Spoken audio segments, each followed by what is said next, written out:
Hey, this is Kev from Blender Binge. In today's video, we're going to be going over 7 really cool modeling features in Blender 2.8. Ready? Let's go.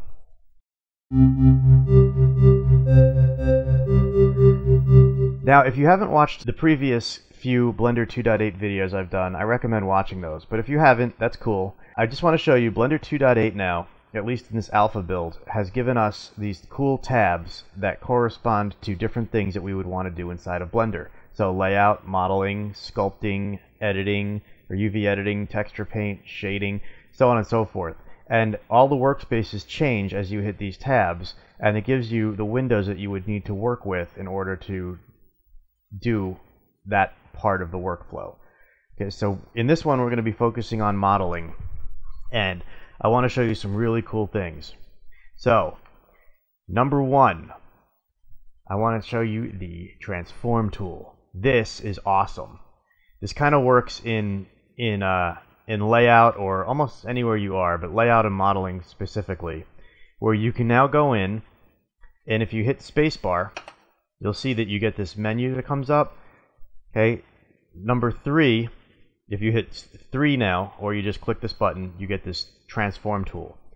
This tool is awesome. It also lives up here under transform when you're in the modeling tab. This allows you to scale, rotate, and move by using these guides. This is incredibly useful, and it all does it in one tool. So no more jumping back and forth and clicking on different things. You can do it all in one tool. Very cool. Okay? Use it. Number 2, spin duplicate. If you look down here when you're in the modeling tab and you see this little pie thing, spin, I'm not going to worry about spin right now. I want to show you, if you hold down the mouse when you're on this, you get this other option. Okay, just like Photoshop, it gives you more tool options. This spin duplicate is really cool in that whatever is selected, okay, you go out here and you can click your mouse, okay, so left click and you get this little line.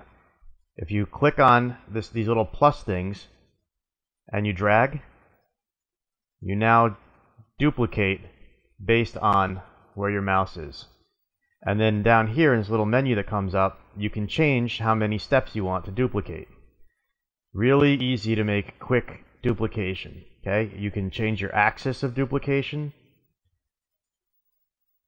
Alright, so you can get really, really precise or really crazy depending on what you want to do. So you can probably get some ideas of how to use this tool. It's pretty useful. Right? Number 3, extrude to cursor. This one is really, really cool.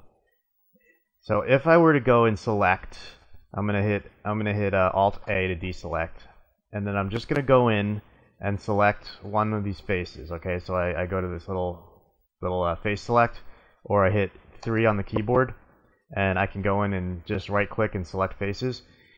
I now have under extrude region here, okay, this little arrow comes, you hold it down, hold your mouse, and go to extrude to cursor.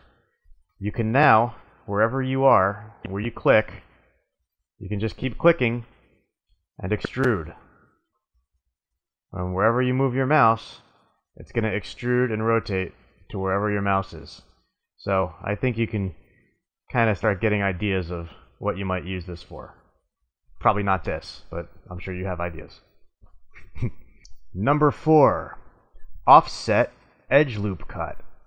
This is really cool. So we've had loop cut where we can go in and add in a loop cut to our geometry, but we now have this offset edge loop cut. Okay, again, I'm just holding down my mouse on the menu, offset edge loop cut, where we can go in and whatever edge loop is selected here, we can click and drag and do a proportional cut against that other one. So click, drag, and you can see you can quickly start adding linear subdivisions to your object, which is very, very useful. Quick drag, and then you can operate on anything you want. Very useful. Number 5, smooth. This lives underneath that spin duplicate thing, and if you hit smooth, okay, and you click out here and you drag, once smooth is on, alright, you see you're not really getting anything because you don't have enough geometry. But if I were to go here and just do edge subdivide and give it a few cuts, now if I use smooth, you can see you can start smoothing it down, and if you go the other way, it kind of blows it out. So it's kind of cool for making these kind of shapes, and it allows you to almost smooth anything you're working on. And when you keep doing it, you keep getting different, so once you let go of the mouse, you'll keep getting different looks. So you can start getting some really interesting shapes really quickly, and then if you go the other way, it just kind of smooths it all back out. So I can go pretty close until it starts just scaling it down. And underneath that, you also have randomize, which takes all of the vertices and just kind of randomizes it. So if you want to just mess things up really quickly, there you go. You can mess things up really quickly. Click and drag the other way, it unrandomizes. Okay, so that's kind of a 2-in-1. Number 6, un-subdivide. So you don't see it in here, in this menu, but if you go over to Edge and you hit subdivide, you also have Edge un-subdivide. Edge subdivide, give it a few cuts, edge un-subdivide. Make a mess. Careful with this one. Kind of tricky. And number 7, edge slide. Edge slide is pretty cool. Not on this. But if I were to go and delete this and add mesh, say UV sphere, right, and I go to modeling and I hit Alt A to deselect everything. Now if I go to edges, okay, so I can hit 2 on the keyboard or just click edges up here, hit Alt and click the mouse, okay, right click. I can now do edge slide, which is really cool. And edge slide lives here, alright. You have edge slide and vertex slide. Edge slide allows you to go in and along the topology of your geometry, you can slide around and reposition the edge. So this allows you to go in and do some pretty cool stuff.